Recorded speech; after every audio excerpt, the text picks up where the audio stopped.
बिस्मिल्लाहिर्रहमानिर्रहीम। सही मुस्लिम की हदीस नंबर 161 है, जिसको हज़रत अब्दुल्ला बिन उमर रज़ी अल्लाह तआला अन्हुमा रिवायत करते हैं कि एक शख्स बारगाह मुस्तफ़ा सल्लल्लाहु अलैहि वसल्लम में आता है और उसने आके सवाल किया कि अय्युल मुस्लिमीन खैरुन, कि या रसूलल्लाह सल्लल्लाहु अलैहि वसल्लम सबसे बेहतरीन मुसलमान कौन है।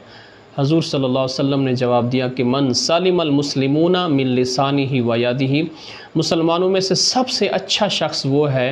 कि बाकी मुसलमान जिसकी ज़ुबान से और उसके हाथ से महफूज रहें।